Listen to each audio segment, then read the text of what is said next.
Lo dijo en la primera hora. Seguimos 8:03 en la mañana. Ya se han generado 2 días de la reinstalación de la audiencia de juicio del caso de las pruebas PCR en Quito, sobre el que están procesadas 13 personas. Este tema que ha tomado demasiado tiempo porque, claro, hubo una recusación sobre un juez, cambiaron el tribunal, se reinstaló recién, prácticamente desde cero. Comenzó el proceso de audiencia de juicio hace 2 días. Quiero pedirle una opinión entre estos y otros temas al jurista Pedro Granja, que está conectado con nosotros. Doctor, ¿cómo le va? Bienvenido, buen día. Buen día, Fabricio, ¿cómo está? Muchas gracias por la invitación. A usted, doctor, por la gentileza de atendernos telemáticamente. ¿Cómo ve usted la reinstalación del caso de pruebas PCR en la Administración de Justicia en Quito, doctor? Sí, rápidamente, esto lo digo como profesor universitario de Derecho Penal fundamentalmente. Primero, ¿cómo empieza la investigación? Un periodista aparece en Teleamazonas y nos dice que a él le parece que se han comprado pruebas PCR perjudicando a la gente y por lo tanto hay que investigar el tema, que para él hay peculado.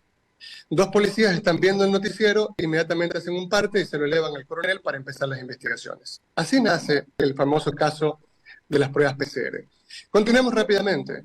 ¿Qué es lo que consigue la Fiscalía? Consigue 2 supuestos testigos que no son científicos, que no tienen credenciales académicas para poder decir si las pruebas son fiables o no, y entonces recoge testimonios anticipados. Testimonios anticipados que luego bastaría leer, mi querido Fabricio, el número 1 del artículo 616 del Código Orgánico Integral Penal, para que se materialicen como prueba, tenían que presentar un perito en la audiencia para que abra la cadena de custodia, para que dé fe del respeto de esta y esos testimonios tengan valor. Eso no se hizo ayer y por lo tanto ese par de testimonios, que tampoco son muy fuertes, quedaron excluidos y esa era la prueba madre de la Fiscalía. Pero avancemos rápidamente para que la gente entienda. Mientras en Guayaquil una prueba PCR costaba entre 80 y 120 dólares, no se ofrecían de modo gratuito por ningún lado, no bajaban de 80 dólares, mientras en Guayaquil morían 130.000 personas durante la pandemia y la alcaldesa se tomaba una pista aérea, por eso nunca fue procesada. En Quito se importaron 100.000 pruebas PCR para venderlas, no, para distribuirlas gratuitamente, y se distribuyeron y se hicieron todas las pruebas, y eso logró evitar la mortandad que hubo en Guayaquil. 130.000 muertos en el puerto principal en comparación con 3.800 fallecimientos en Quito, evidentemente nos deja entrever que hubo un manejo distinto desde las alcaldías. Sin embargo, el procesado es Yunda. Ayer, Fabricio, rápidamente porque el tiempo es oro, la perito contable de la Fiscalía coincidió con la directora de fiscalización de la Contraloría en el sentido de que Jorge Yunda Machado no había participado ni en la fase precontractual ni en la fase contractual. Ahora, para que haya peculado hay que abusar, hay que disponer arbitrariamente de fondos públicos, hay que buscar un beneficio para sí o para un tercero.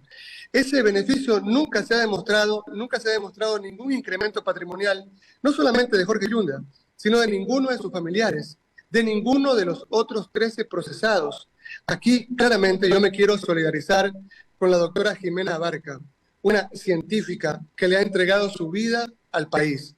Yo me quiero solidarizar con la doctora Linda Guamán, personas que realmente han estudiado, personas que realmente se han sacrificado mucho y que han sido perseguidas durante casi 3 años en una verdadera pesadilla, sin ninguna prueba, sin ninguna otra cosa que no sea esa selectividad alarmante que maneja la Fiscalía, que actúa con un código penal para Cintia Viteri, para Guillermo Lazo, para Cherres, para Danilo Carrera, y con otro código penal para perseguir a todos los que a la fiscal general no le caen muy bien.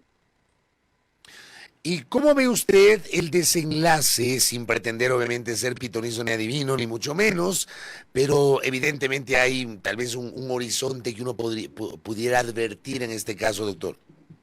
Sí, mire, los jueces deben absolver a falta de pruebas, aun cuando toda la prensa exija lo contrario. Los jueces deben entender que la prueba es el vehículo para demostrar la comisión, primero, de un delito, y en segundo lugar, el puente entre el delito y los sujetos está dado por la culpabilidad. Y eso en el presente caso no se ha demostrado porque la prueba no ha sido ni pertinente, ni conducente, y mucho menos útil. Solamente para decírselo como anécdota, en el peritaje contable cometen un grave error por parte de la Fiscalía, porque incluso hablaban de pruebas, confunden lo que son equipos de diagnóstico con kits de detección molecular. Luego hablaban de kits de detección molecular, pero respecto de un examen hecho para Cuenca. Y estamos hablando de un supuesto delito cometido en Quito. Entonces, claro, aquí lo único que deberían hacer los jueces, en estricto derecho, es confirmar el estado de inocencia de todos los procesados y llamarle fuertemente la atención a la Fiscalía, porque este tipo de cosas lo único que va a provocar es, primero, que el Estado se enfrente a severas consecuencias en cortes internacionales con pago de indemnizaciones millonarias que terminamos pagando todos por la irresponsabilidad de unos cuantos funcionarios. Y en segundo lugar, que esto aleja, créame, Fabricio, a personajes brillantes, químicos, médicos, abogados, sociólogos, comunicadores sociales, que no quieren saber de política porque saben que meterse a la política, que dedicarse a trabajar por su ciudad, por su pueblo, lo único que va a tener como resultado, como consecuencia, es que en algún momento de su vida lo van a enjuiciar, le van a allanar la casa, si usted no es amigo de la fiscal o el fiscal de turno. Y esto le hace muchísimo daño a una democracia tan raquítica como la nuestra. Ahora bien, el otro día, creo que fue el jueves de la semana pasada, tuvimos acá a Linda Guamán, que está justamente vinculada a este proceso, y Linda hacía referencia a, digamos, la primera parte o la audiencia anterior que volvió a Foja Cero, esta audiencia de juicio, donde se presentó una perito contable que fue parte de, o que hizo el peritaje de pruebas moleculares, o sea, para establecer justamente la calidad o la eficacia de estas pruebas. Yo le pregunto a usted, ¿cómo se escogen a los peritos? Porque, perdóneme, mi cabeza no concibo que una persona que tal vez tiene experticia en contabilidad pueda hacer un peritaje sobre la eficacia molecular de pruebas PCR, doctor. Explíqueme eso. Sí, pero lo hemos visto recurrentemente, ¿no? Pasó, por ejemplo, en el caso Sobornos, cuando el gran peritaje fue hecho por alguien que no tenía las credenciales suficientes para hablar de un campo específico del conocimiento. Luego, incluso las personas que se presentan con testimonio anticipado, como grandes expertos, para decir que las pruebas no eran tan fiables, no son científicos, no tienen equipos, no manejan equipos de laboratorios, nunca en su vida estuvieron en el extranjero, no tienen una experiencia suficiente ni aquí ni afuera para determinar si las pruebas eran válidas o no. En el colmo, en los peritajes que se hicieron, se hablaba primero de un supuesto sobreprecio. Ese sobreprecio, mi querido Fabricio, físicamente, desde la lógica más cartesiana, no podía existir porque el COVID es una enfermedad nueva. Para ese momento no habíamos conocido el SARS-CoV-19. Por lo tanto, no se podía decir que existía sobreprecio porque no teníamos ningún otro canon, ningún otro arquetipo con el cual hacer la comparación de precio. Luego se terminó pagando, luego se descubre, se terminó pagando el precio más bajo posible del mercado. Todas, absolutamente todas las pruebas ofertadas fueron efectivamente consignadas y todas fueron distribuidas en el territorio de Quito para gente de todos los estratos sociales. Esto terminó derivando en que la ciudad tenga una tasa de mortalidad 50 veces menor a la que tuvo una ciudad solamente a 8 horas por tierra, que era Guayaquil, epicentro mundial de la pandemia. Entonces, claro, a mí me parece que se están haciendo algunas cosas de modo apresurado, algunas cosas que le pido perdón, estoy en mi casa, mi perro es un poquito... Tranquilo, tranquilo, doctor. Pero lo importante de todo esto es que claro, acá se vienen realizando investigaciones bastante tiradas de los cabellos, en un afán ridículo por parecer científicos, por parecer técnicos, solamente nos llenan de ocurrencias. Y con ocurrencias no se justifica ninguna sentencia. Acá lo que está claro es que hay que pedirle perdón a todas las personas que han sido imputadas, que han pasado, a quienes les han destruido su vida, a quienes les han dejado graves secuelas en lo psicológico y en lo económico, porque los abogados cuestan.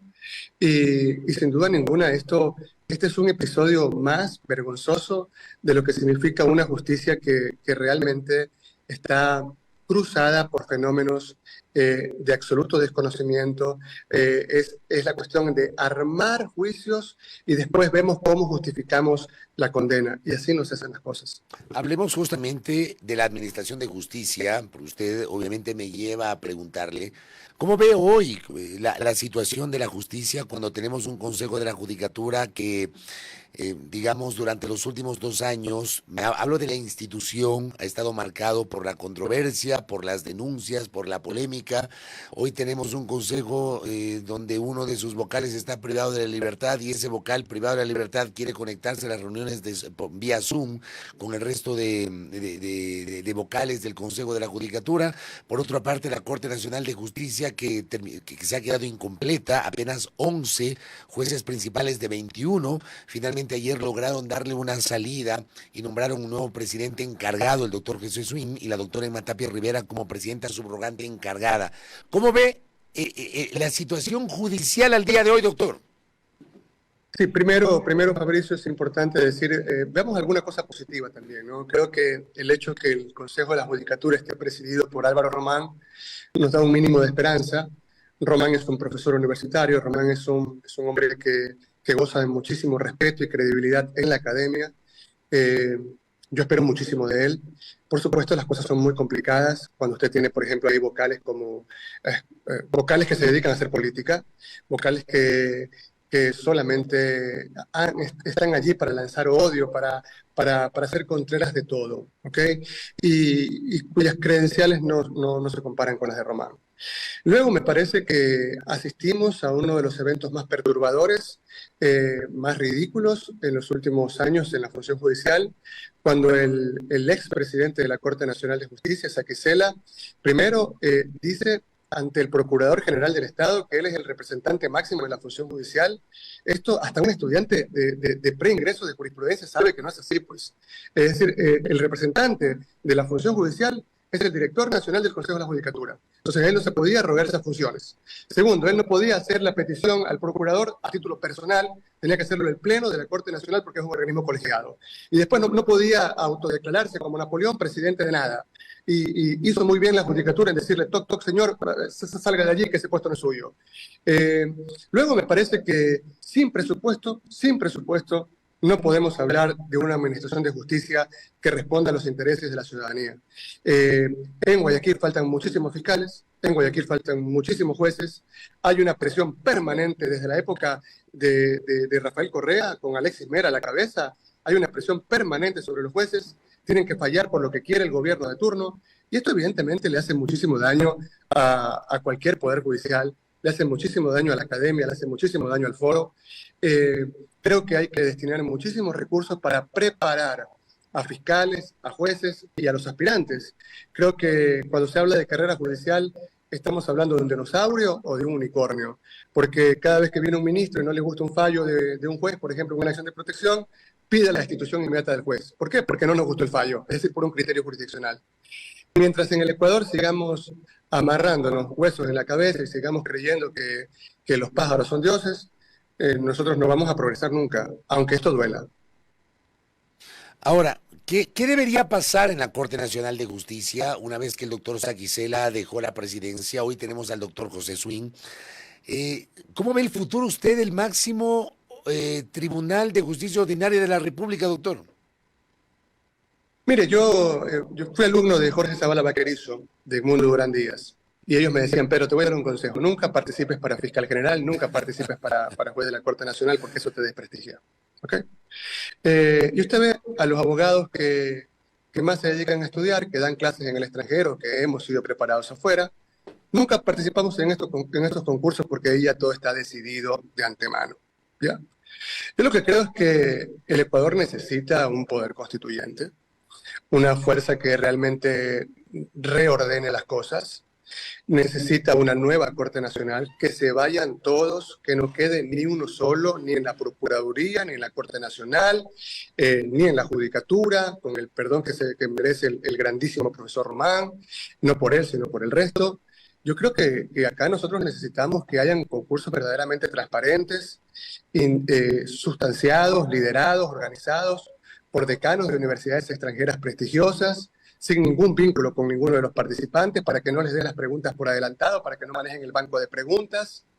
Creo que el examen debe ser oral, sin banco de preguntas, debe ser transmitido en forma pública, para que allí se vea pues, cuáles son los verdaderos juristas que tienen mayor preparación, mayor capacidad, se revisen sus credenciales académicas, y fundamentalmente no llegue gente que incluso se cuestiona que ni siquiera sabe hacer una tesis, porque están llenas de impericias, de garabatos, manchones y trozos copiados de otros autores. A ver, usted habla de poder constituyente, plantea otra asamblea constituyente, pese a que en 2007-2008 ya tuvimos una, doctor. Sí, una que lamentablemente por la voracidad de algunos personajes cercanos al correísmo terminó solamente llevándonos a la concentración máxima de poderes, de un hombre que decía que él encarnaba todos los poderes del Estado y que le hizo muchísimo daño al país. Yo, por si acaso, a mí mi querido Fabricio, siempre me tachan de correísta, de lacista, de marxista. Bienvenido al club, doctor. Somos del mismo club. Pero, claro, sí lo sé, mi querido Fabricio, pero mire, yo no he dicho nunca que Correa sea inocente, yo he dicho que ha sido mal procesado, ¿ok? Él y los otros. Lo cual le viene una nulidad, por supuesto, de un proceso. Y lo digo desde la academia. Yo no he defendido nunca a ningún narcotraficante, a nadie acusado siquiera de peculado. Y sin embargo, mire usted, cuando colegas como Ramiro García decían que en el caso Sobornos todos eran corruptos, y después lo contrató Ramiro Galarza, uno de los acusados, entonces dijo, todos son corruptos menos el que me paga. Pero nadie dice que Ramiro García es correísta. Después, por ejemplo, Felipe Rodríguez, este abogado, hay otro abogado más allí, que defienden correístas acusados en grandes casos de especulado. Nadie dice que ellos son correístas. Ellos están en su libre ejercicio, lo cual está muy bien. Y yo los felicito y defiendo el derecho que tienen los colegas a escoger a sus clientes. Pero en cambio yo, que no he defendido a ninguno a mí me ha pagado un solo centavo. Yo por escribir un libro, yo por sostener opiniones jurídicas cuando me invitan los señores periodistas de ciertos medios, entonces yo soy prácticamente el causante de todos los males de este país. Es muy difícil opinar en un país como Ecuador, donde estamos marcados, donde estamos cruzados por el odio, por la idiotez, por una epidemia nacional de dañarnos los unos contra los otros y no privilegiar los argumentos. Yo creo que el país necesita un rediseño institucional. Yo creo que la Corte Constitucional no responde a los intereses de la mayoría. Yo creo que Trujillo, con todo el respeto que se merecía, sabía que las cosas en derecho se deshacen del mismo modo en que fueron hechas. El Consejo de Participación Ciudadana y Control Social no había nombrado a la Corte Constitucional, por lo tanto no podía descabezarla, venía de otras fuentes, y por lo tanto la designación de esta Corte también es ilegal. Se pongan bravos o se pongan contentos, esta es la verdad. Por lo tanto, el país necesita una fuerza revolucionaria, un poder constituyente que reordene las cosas, porque de lo contrario lo que vamos a tener son presidentes que con la misma constitución que tenemos solamente se quieran parecer a lo que significó toda la concentración de poderes del correísmo. Tenemos un presidente como este joven, Daniel Noboa, con muchísimas buenas intenciones, pero con claros signos de ser un hombre prepotente, de ser un hombre muy parecido a Correa, y ya sabemos a dónde nos llevan todos estos episodios, estas fiebres de prepotencia y de arbitrariedad, ¿no? Eso no es democrático, eso no le hace bien a ninguna sociedad de hombres libres. Oiga, doctor, yo le pregunto a usted, porque de la Asamblea Constituyente de Montecristi se derivó este cambio de Corte Suprema a Corte Nacional. Entonces teníamos la Corte Suprema que tenía 31 magistrados, pasamos a Corte Nacional que se quedó con 21 jueces y se echó abajo esa Corte que nació en esta comisión liderada por el fallecido doctor Carlos Estarellas Merino,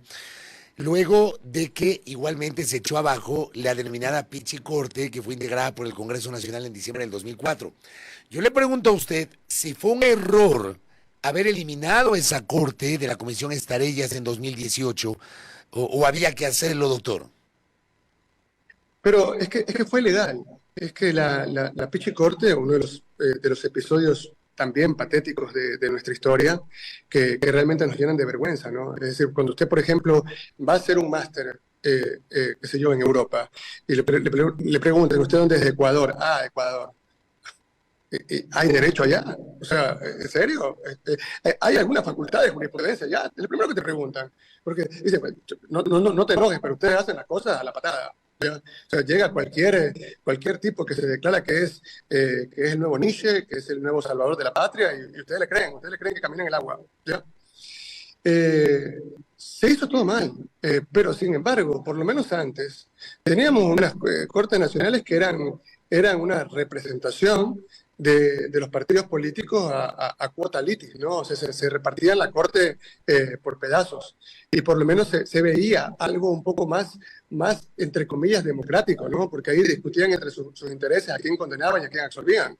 Pero cuando usted tiene en cambio cortes nacionales que se integran solamente en función y que le hacen caso solamente a un solo grupo, entonces allí la cosa es mucho más complicada, mucho más seria, tanto más cuando vivimos en la sociedad de la posmodernidad, en la sociedad de la fake news permanente, en una sociedad en la que estamos hipervigilados y las personas que nos hipervigilan terminan chantajeando a los otros para que fallen en función de lo que ellos quieren o de lo que ciertos organismos internacionales quieren.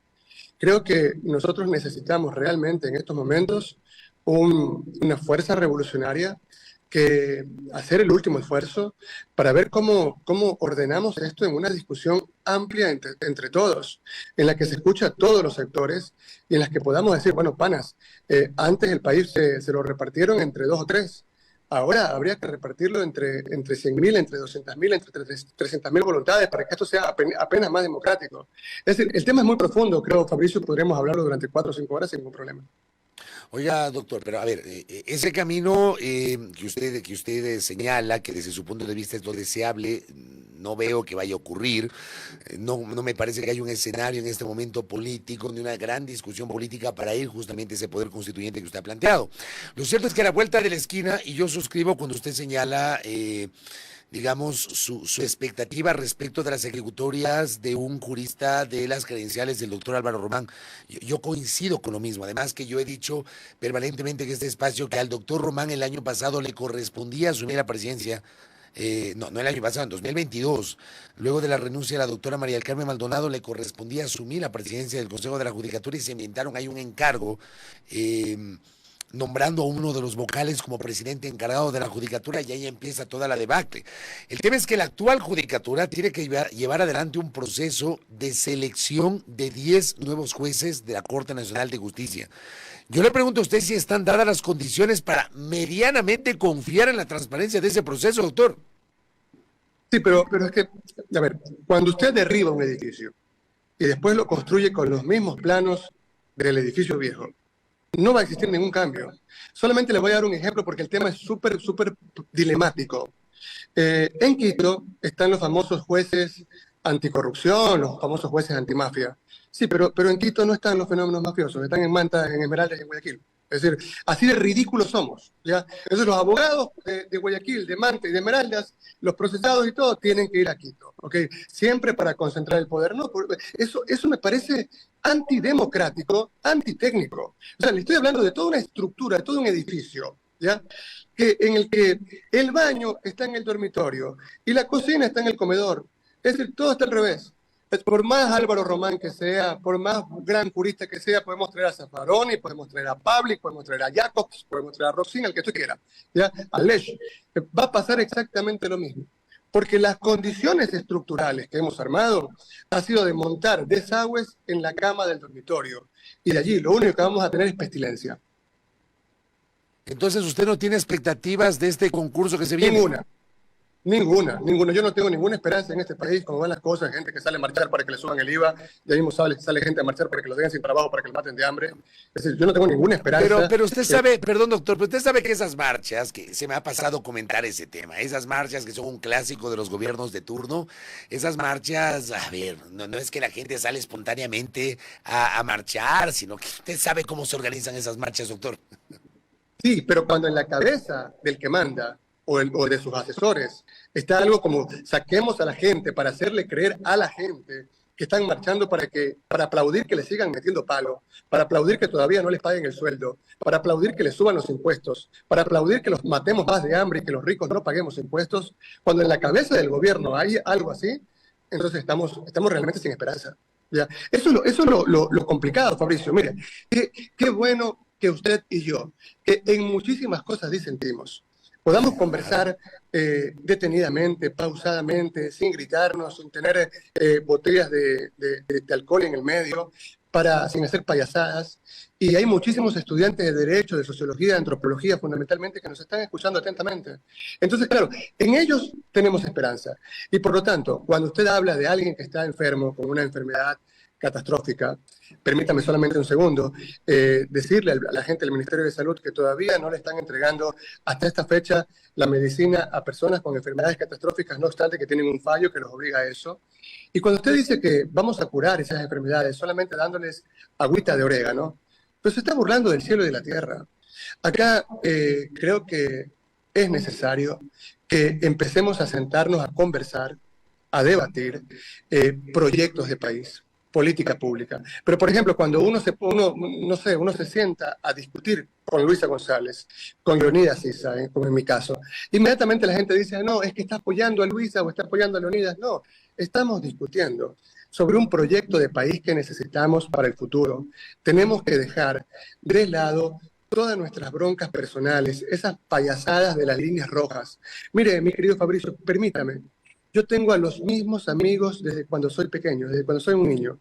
Y mis amigos me insultan, me llaman la atención, y yo creo que los semidioses forman parte de las leyendas griegas. Entonces yo no me creo un dios ni un semidios, y yo acepto los reclamos, acepto los insultos, acepto las observaciones. Seguimos discutiendo firmemente en qué más o menos, cuáles serían las salidas, y no pasa nada. Yo no creo en las tonterías de perseguir a la gente porque me insulta, de perseguir a la gente porque no coincide conmigo. Más bien creo que eso alimenta el debate que necesitamos para sacar el país adelante. Lamentablemente, cuando elegimos personajes más parecidos a Calígula que a otro pensador, evidentemente vamos rumbo al abismo y de allí no vamos a salir. Mejor no lo podía graficar usted cuando elegimos personajes cercanos a Calígula. Gracias, doctor. Le envío un abrazo a la distancia. Interesante charla, muy gentil. No, Fabricio, muchas gracias por su tiempo. Gracias a Pedro Granja que ha estado con nosotros. Los que no saben quién fue Calígula, revisen. Un abrazo para Pedro Granja que ha estado con nosotros. 8:30 en la primera hora. Primera plana. Todas las noticias, todas las voces.